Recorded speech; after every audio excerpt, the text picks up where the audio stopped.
Bismillahirrahmanirrahim. Assalamualaikum warahmatullahi wabarakatuh. Mitra Muslim, apa kabar Anda di pagi hari ini?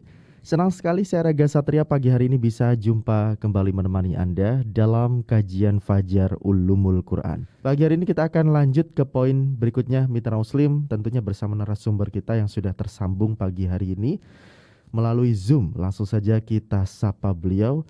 Ada Ustadz Muhalimin Mahir LC MA. Assalamualaikum Ustadz. Waalaikumsalam warahmatullahi wabarakatuh.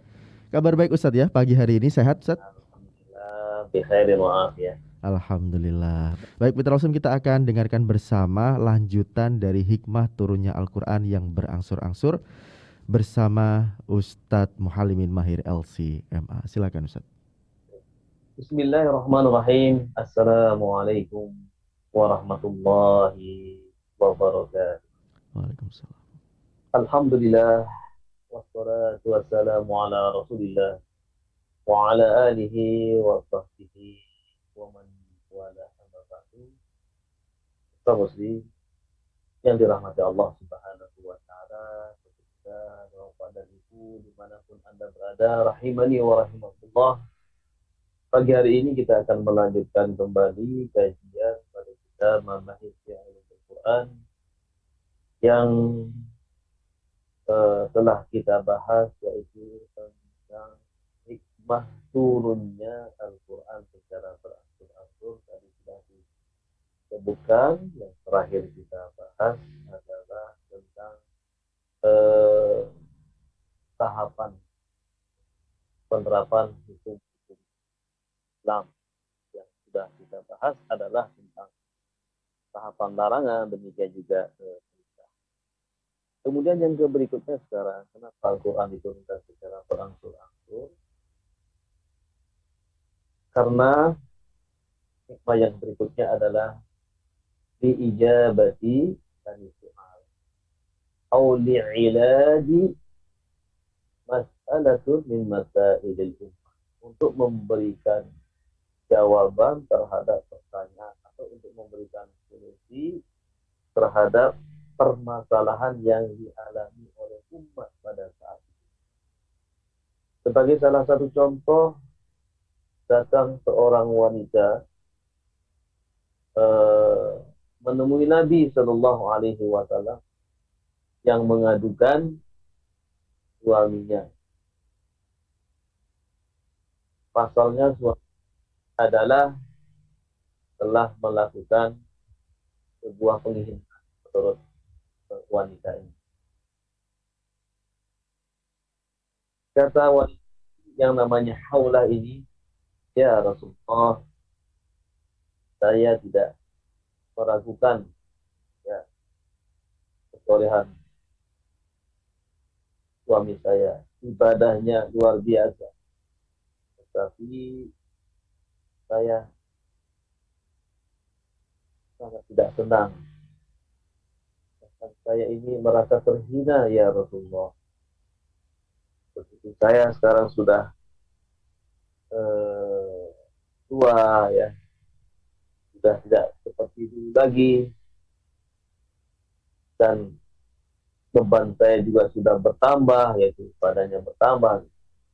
Kemudian dengan entengnya suami saya mengatakan, anti alayya kadhahri, kau tidak ubahnya seperti punggung ibuku. Ini bahasa seperti ini itu sudah menjadi kesepakatan di zaman jahiliyah sebelum Islam. Ini maknanya adalah wanita itu sudah tidak berzina. Wanita itu sudah tidak berzina. Nah, ketika seorang laki-laki di zaman jahiliyah mengucapkan kata-kata tersebut, berarti ini adalah maknanya tolak cerai. Ya Rasulullah, kata sahabiah ini, seorang wanita ini, saya sakit hati ya Rasulullah, tolong berikan saya solusi terhadap permasalahan ini. Kemudian Rasulullah Shallallahu Alaihi Wasallam terdiam. Beliau tidak beri berani memberikan sebuah solusi kalau tidak ada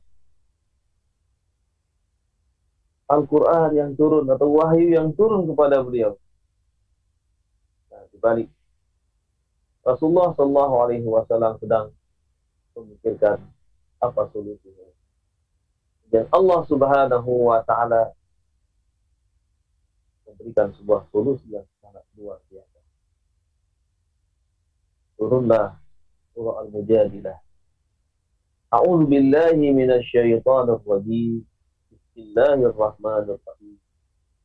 Qad sami'a Allahu qawlan allati tujadiluka fi zawjiha wa tashtaki ila Allah. Wallahu yasma'u tahawurakuma. Innallaha sami'un basir. Jadi sungguh Allah Subhanahu wa taala telah mendengarkan apa yang dikatakan oleh wanita ini, yang telah mengadukan permasalahan suaminya kepada Allah Subhanahu wa taala.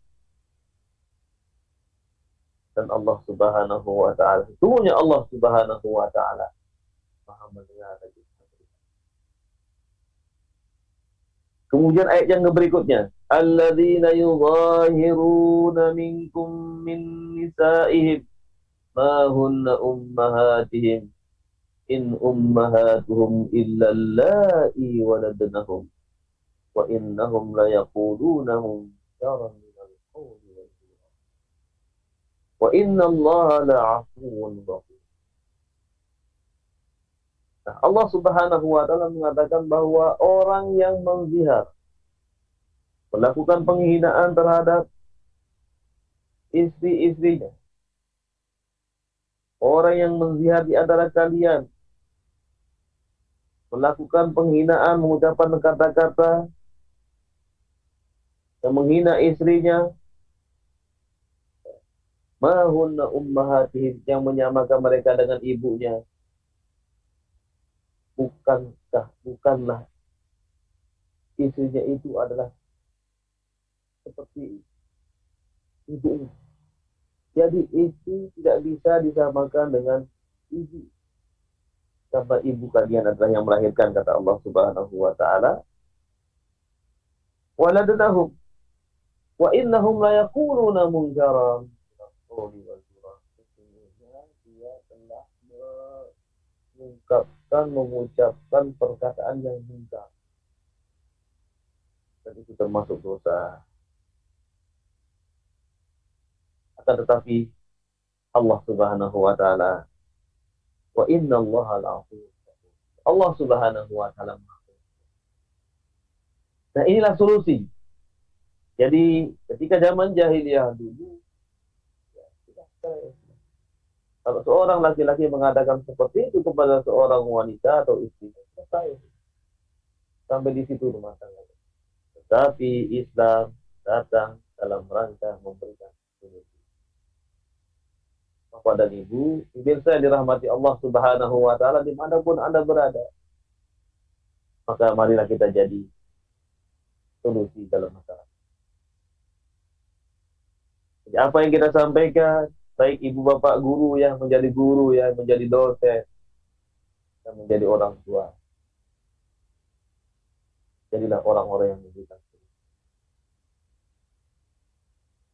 Jangan langsung mengkat dan melemahkan satu permasalahan yang diajukan kepada Anda. Kalau misalnya tidak bisa memberikan jawaban, tanyakan kepada orang yang paham. Fas'alu ahla dzikri in kuntum la ta'lamun. Kemudian pada ayat yang berikutnya Allah mengatakan apa?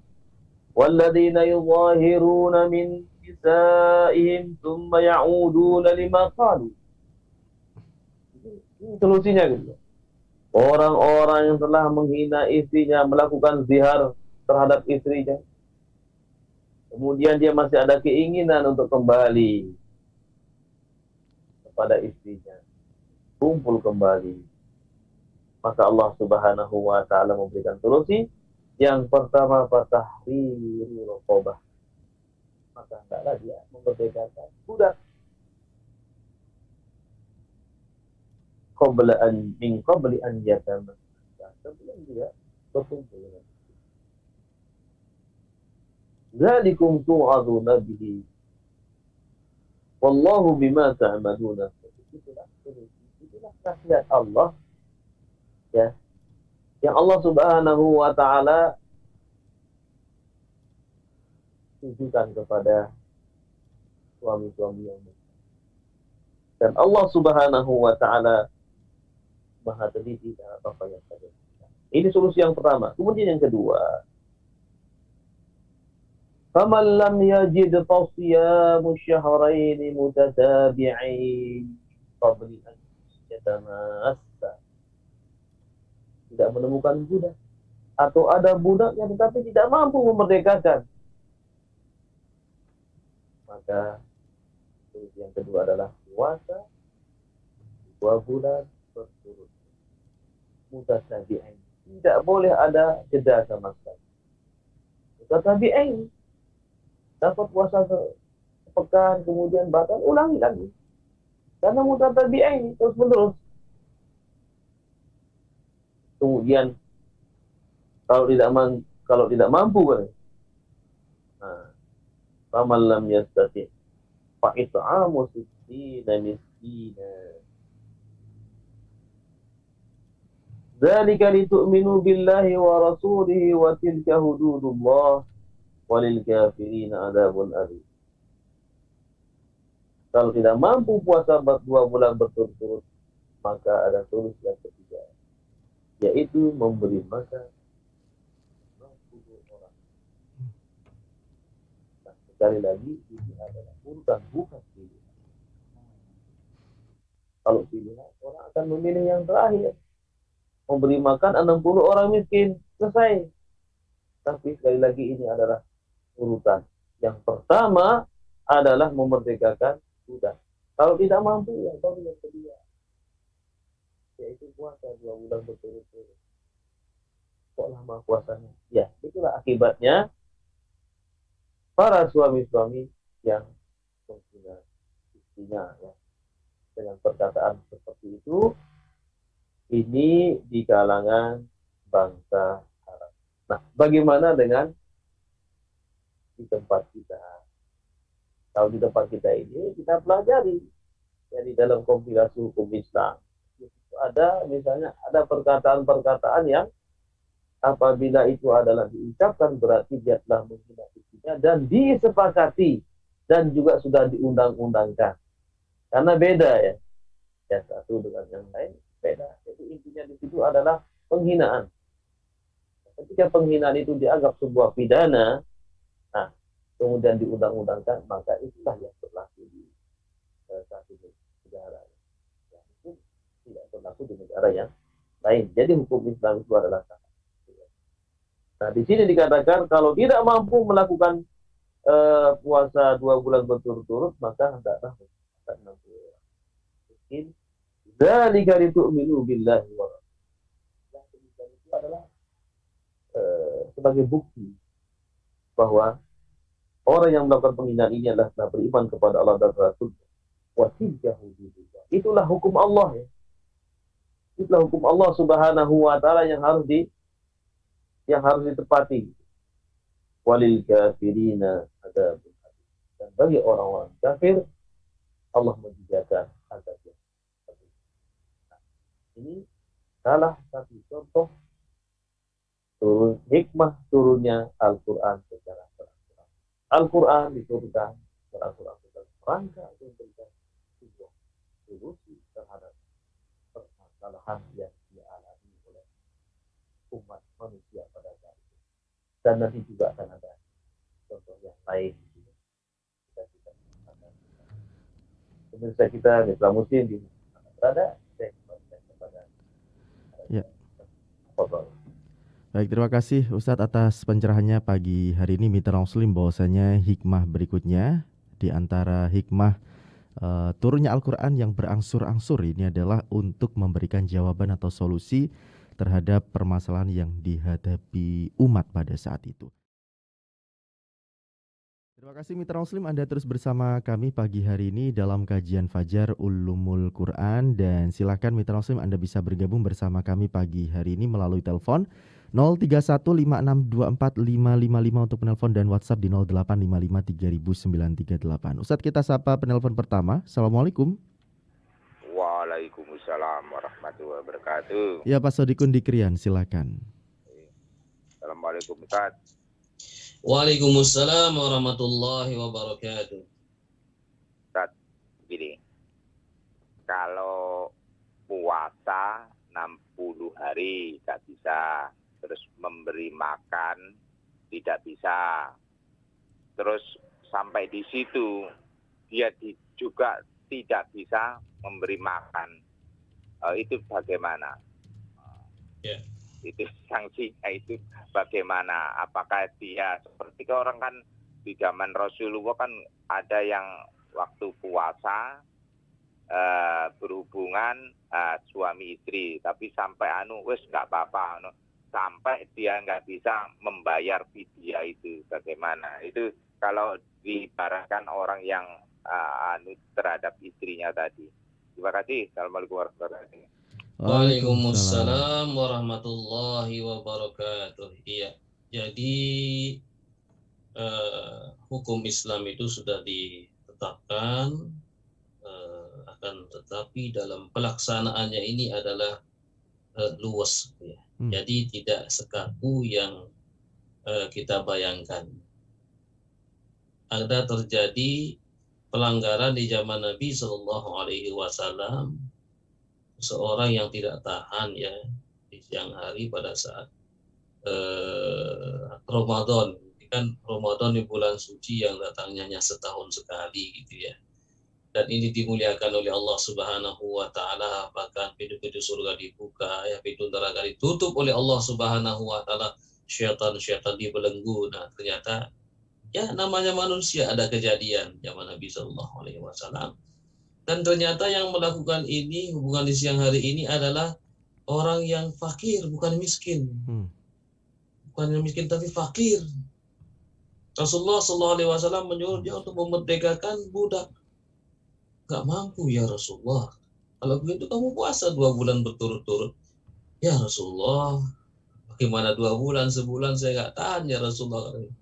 Ya sudah, kalau begitu kamu beri makan orang-orang yang ada, yang yang miskin di sekitar kalian. Ya Rasulullah, saya nggak punya untuk memberi makan itu. Ya kalau begitu sudah, bagikan kurma ini kepada orang-orang miskin di sana. Ya Rasulullah, ana afqarun nas, saya orang yang paling fakir di sana ya Rasulullah. Subhanallah, gitu ya. Melanggar, sudah fakir melanggar lagi gitu ya. Tetapi itulah rahmat Allah, itu sangat luas sekali. Allah Subhanahu wa taala mengatakan dalam Al-Qur'an, "Wa ma arsalnaka illa rahmatan lil alamin." Tidaklah kami mengutus engkau ya Muhammad kecuali untuk menebarkan rahmat Allah ke seluruh alam. Oleh karena itu Rasulullah SAW mengatakan, kalau begitu ya sudah, kamu bawa kurma ini dan kamu beri makan keluarga, dan jangan diulang lagi perbuatan. Ya. Subhanallah, ini apakah ini berlaku juga bagi orang yang tadi? Berlaku. Ini berlaku bagi orang yang tadi itu. Karena ya masa orang mau dipisahkan sementara dia masih cinta dengan istrinya gitu ya. Karena ketika itu mungkin dia sedang kalut atau sedang marah atau sedang bagaimana gitu ya. Kemudian setelah itu dia sadar gitu ya. Tetapi ketika dia sadar ini harus memenuhi beberapa tahapan hukuman tadi itu, nah kemudian ternyata sudah mentok, nggak mampu, semuanya nggak mampu. Jadi ini adalah sudah dijalani gitu ya, dijalani tapi dia nggak mampu, bukan berarti langsung mengatakan saya nggak mampu, coba dulu gitu ya. Sudah mencoba, terus mencoba sampai 3 kali mencoba misalnya berpuasa, ternyata nggak mampu ya memberi makan itu. Ternyata juga nggak mampu memberi makan itu ya mau boleh buat.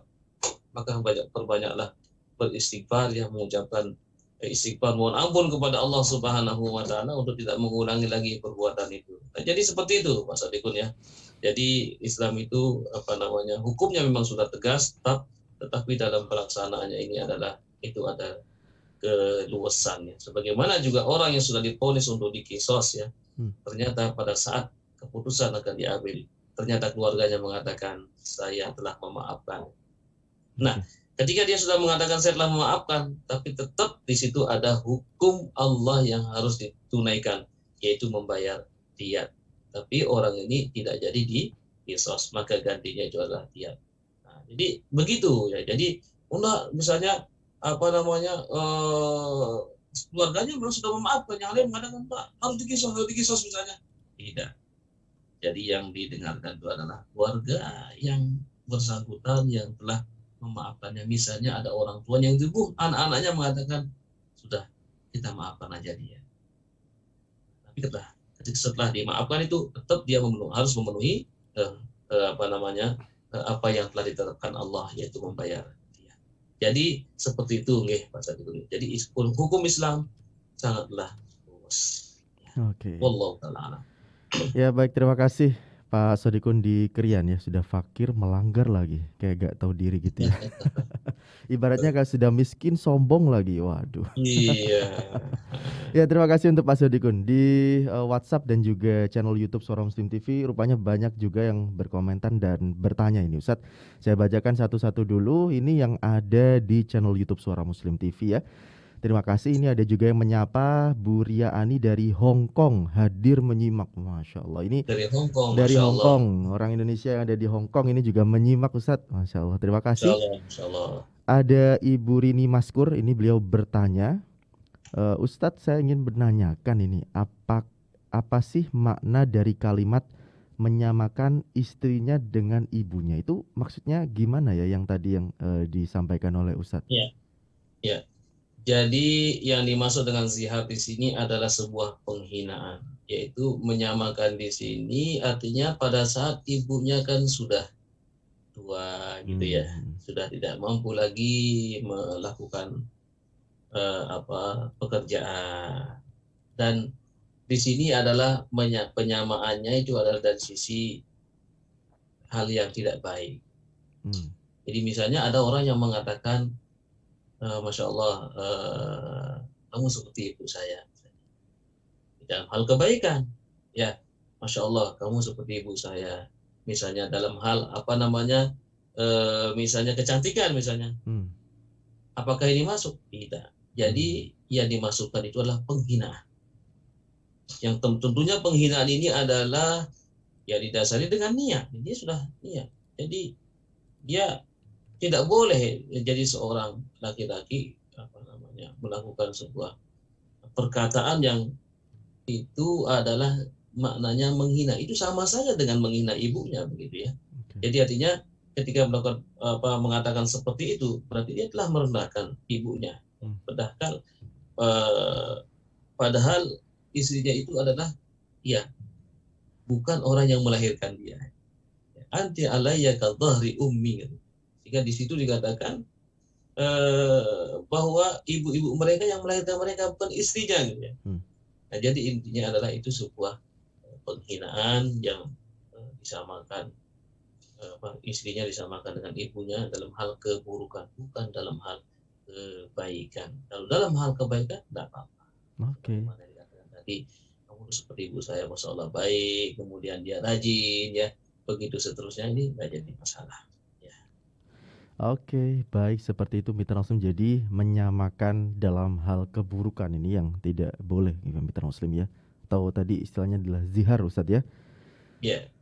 Oke, kalau menyamakan yang baik-baik seperti kamu seperti ibu saya ya, pintar masak dan lain sebagainya, pujian dan lain sebagainya, itu tidak masalah Ustadz ya.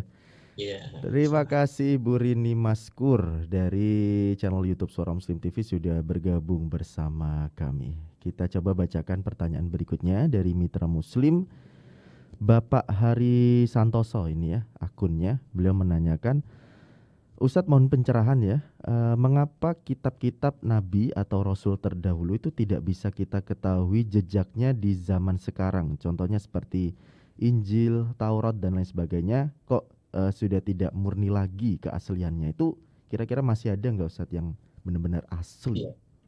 Iya. Jadi kitab-kitab terdahulu yang diturunkan kepada para nabi dan para rasul itu adalah sudah terangkum semuanya di dalam Al-Qur'anul Karim. Mau tahu isi Injil? Saya bacakan sekarang. Auzubillahi minasyaitonirrajim.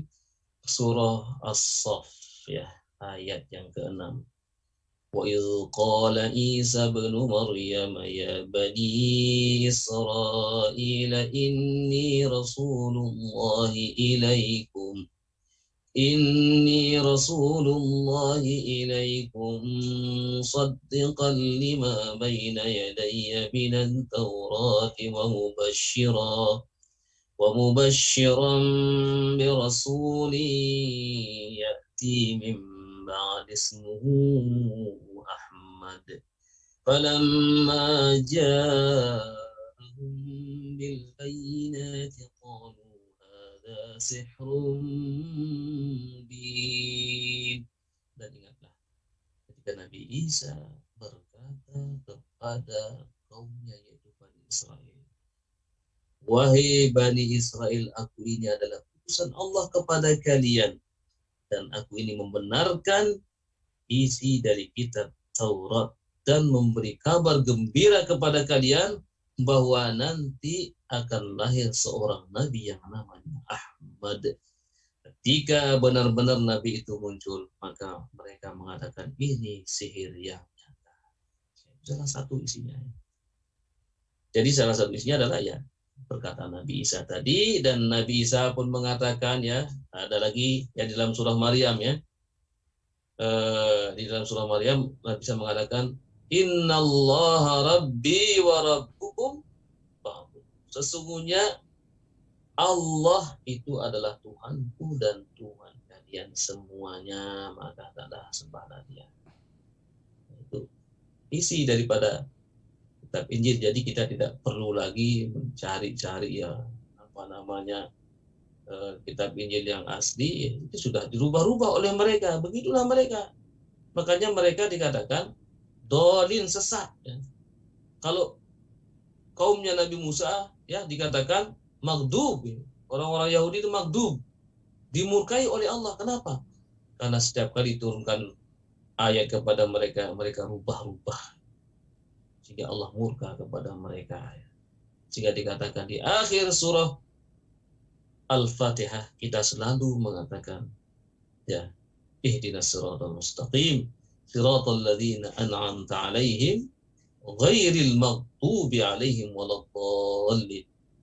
Ya Allah, tunjukilah kami jalan yang lurus, yaitu jalan yang ditempuh oleh orang-orang yang mendapatkan nikmat, di antaranya para nabi dan para rasul, para syuhada dan salihin, dan bukan jalan orang-orang yang engkau murkai dan jalan orang-orang yang sesat. Rasulullah mengatakan yang dimurkai adalah al-Yahud, orang Yahudi, dan yang sesat itu adalah orang Nasrani. Sekali lagi, kalau kita sekarang ingin mengetahui isi daripada kitab-kitab tersebut, baca Al-Quran, karena seluruh nabi ajarannya adalah sama, yaitu tauhidullah.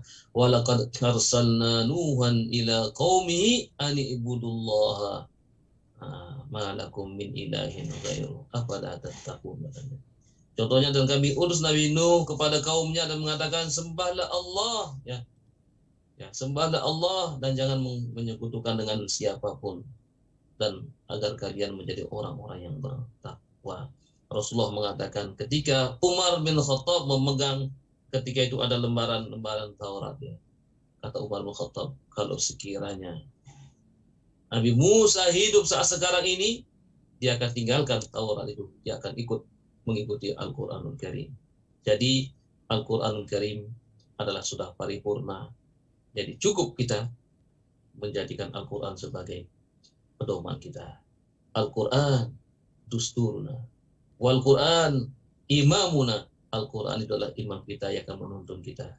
Bahkan kata Rasulullah SAW, Al-Quran wasyami, Al-Quran dan puasa, ya'tiyani yaumal qiyamah, akan datang pada hari kiamat, yashfa'ani li ashabihima, akan memberikan syafaat kepada Keduanya itu orang yang selalu berpuasa, puasanya akan datang memberikan syafaat kepadanya, dan orang yang selalu membaca Al-Quran, maka dia akan diberikan syafaat oleh Al-Quran itu sendiri. Allahumma ja'alil Qur'ana rabi'a qulubina wa jala'a humumina wa ahzanina. Allahumma ja'alil Qur'ana rabi'a qulubina wa dhahaba ahzanina wa humumina. Jadi seperti itu, Pak. Oke. Baik, luar biasa sekali ya. Terima kasih sudah bergabung bersama kami Bapak Heri Santosa di channel YouTube Suara Muslim TV. Ustadz, nanti kita sambung lagi di segmen berikutnya. Masih ada satu segmen di segmen terakhir Mitra Muslim. Jadi Mitra Muslim jangan kemana-mana, tetap bersama kami dalam kajian Fajar Ulumul Quran. Ya, segmen terakhir Mitra Muslim dalam kajian Fajar Ulumul Quran, hikmah turunnya Al-Quran berangsur-angsur. Terima kasih untuk Anda yang sudah subscribe channel YouTube Suara Muslim TV. Pagi hari ini sudah mencapai 25,9 ribu ya. Hampir 26 ribu ini. Terima kasih atas dukungannya. Dan Mitra Muslim mungkin yang tertinggal menyaksikan kajian-kajian yang sebelumnya, seperti mungkin ketinggalan mendengarkan kajian Fajar Ulumul Quran episode yang kemarin, ini juga bisa Anda saksikan rekamannya di channel YouTube Suara Muslim TV. Baik, saya bacakan beberapa komentar juga di channel YouTube yang sudah masukin ya. Ada Bunda Afia Salamat, terima kasih. Kemudian Bapak Muhammad Lutfi, ada Bapak Sumartono, ini dari Perumahan Gria Kartika, terima kasih.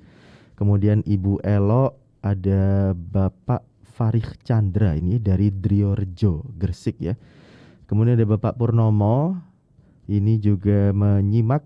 Dan Pak Samsul yang ada di Probolinggo, serta akun atas nama An-Najah TV. Wah, terima kasih sudah setia bersama Suara Muslim Radio Network. Ini ada juga yang bertanya melalui WhatsApp Ustadz ya, karena waktu kita sudah berada di penghujung. Mungkin satu pertanyaan terakhir ini Ustadz ya. Dari Bapak Roni Al-Hajj di Tanah Merah Bangkalan Madura. Ustadz minta keterangannya Ustadz, bagaimana bagaimana hukumnya puasa pati geni bagi orang umum? Puasa apa ini ya? Kemudian wajibkah khitan lagi bagi orang yang sudah khitan tapi masih khuluf? Nah, apa ini? Oke. Sudah? Ya sudah Ustaz, dua poin itu tadi Ustaz. Oke, jadi puasa di dalam agama ini sudah diatur karena dia termasuk ibadah ya. Puasa yang wajib adalah puasa Ramadan. Kemudian setelah itu ada lagi puasa wajib yang sifatnya adalah nazar. Kemudian ada puasa-puasa sunnah ya. Setelah Ramadan ini ada puasa 6 hari ya, di bulan Syawal. Kemudian setelah itu ada puasa yang sifatnya adalah tahunan ya, puasa Arafah, puasa Asyura ya. Kemudian ada yang sifatnya adalah bulanan ya, Ayyamul Bid, tanggal 13, 14 dan 15 bulan Hijriah ya. Kemudian ada lagi puasa yang Senin, Kamis ya. Ya, itu ada puasa pekanan. Bahkan ada yang puasa harian, itu puasa Daud ya. Sehari berpuasa, sehari berbuka. Dan itulah yang paling afdal, kata Rasulullah SAW di dalam kitab Sahih Al-Bukhari, yaitu afdalus siyam siyamu Daud. Puasa yang paling afdal adalah puasa Daud. Nah, kalau orang itu mampu menjalankan, tafadhol silakan. Tetapi lagi-lagi sahabat yang ketika itu mengatakan saya kuat ya Rasulullah, akhirnya dia berpuasa Daud, dan ketika dia sudah mulai usia senja, dia mengatakan shadaqa Rasulullah itu benar. Ma khuyyira baina amrayni illa wakhtara aisaruhuma lam yakun itsman. Sungguh Rasulullah itu benar. Ketika Allah Subhanahu wa taala memberikan sebuah pilihan kepadanya, maka beliau memilih yang paling ringan selama tidak mengandung dosa. Nah, oleh karena itu, puasa-puasa inilah yang kita lakukan kalau kita mampu ya. Jadi puasa selain itu maka tinggalkan, karena ini adalah ibadah. Ibadah itu harus ada dalil. Sebagaimana dikatakan dalam sebuah kaidah, al-aslu fil ibadati al-man'u. Asal ibadah itu adalah terlarang. Illa idza kana hunaka dalil, kecuali ada dalil dari Al-Qur'an maupun contoh dari Nabi sallallahu alaihi wasallam. Kemudian yang kedua, pertanyaan tentang orang yang sudah sunat tapi nggak sempurna gitu ya. Apakah ini disunat lagi gitu ya? Ya, kalau sekiranya tidak menjadikan dia mudarat ya silakan. Tetapi kalau itu memudaratkan dia ya, misalnya sudah menempel ya jadi daging ya sudah. Jadilah baksabi, tidak mengapa gitu ya. Jadi kalau misalnya masih bisa ya untuk disempurnakan ya silakan dilakukan untuk sunat lagi supaya benar sempurna ya. Kalau sekali lagi kalau itu masih bisa, tetapi kalau sudah tidak bisa ya sudah. Islam itu adalah la yukallifullahu nafsan illa usaha atau la darara wala dirar ya. Jadi tidak boleh membahayakan diri sendiri, demikian juga membahayakan orang lain. Nah, oleh karena itu, jadi Bapak dan Ibu yang dirahmati Allah Subhanahu wa taala ya, pemirsa kita dimanapun Anda berada, kalau kita memiliki anak laki-laki, maka ketika sunat perlu mencari orang yang ahli ya. Jadi cari orang yang ahli ya, sehingga sempurna ketika menyunat anak-anaknya gitu ya. Jadi sehingga tidak perlu lagi ada pengulangan. Wallahu ta'ala. Ya, terima kasih untuk Mitra Muslim Pak Roni Al-Haj ya dari Bangkalan Kamal, Tanah Merah tadi. Terakhir Ustadz, karena kita sudah berada di penghujung acara, ada pesan yang ingin disampaikan kepada Mitra Muslim, silakan. Ya, yang terakhir karena waktu jua yang mempertemukan kita, maka kita pun akan berpisah karena sudah habis waktunya. Tapi yang terpenting adalah bagi kita, mari kita sering-sering membaca kitab ini, yaitu kitab Mabahis fi Ulumil Quran. Sudah ada terjemahannya atau mungkin bisa di-download di internet gitu ya. Sehingga ini akan memudahkan bagi kita dan juga akan memberikan pengetahuan yang banyak bagi kita semuanya. Dan yang kita sampaikan pada pagi hari ini yaitu Al-Quran turun dalam rangka untuk memberikan solusi. Siapapun kita, nah kalau ada saudara-saudara kita yang ada bermasalah, maka berikanlah solusi dengan cara yang bijak. Carikan dalilnya dalam Al-Quran, carikan dalilnya di dalam Sunnah An-Nabawiyah As-Sahihah. Kemudian kalau kita tidak menemukan, ya kita bertanya kepada orang yang ahli. Fas'alu ahla dzikri in kuntum la ta'lamun. Rabbana taqabbal minna innaka antas sami'ud du'a wa tub 'alaina innaka antat tawwabur rahim. Rabbana atina fid dunya hasanah wa fil akhirati hasanah wa qina adzabannar. Wa sallallahu ala sayyidina Muhammadin wa ala alihi wa sahbihi ajma'in. Wal 'afu minkum. Assalamualaikum warahmatullahi wabarakatuh. Waalaikumsalam.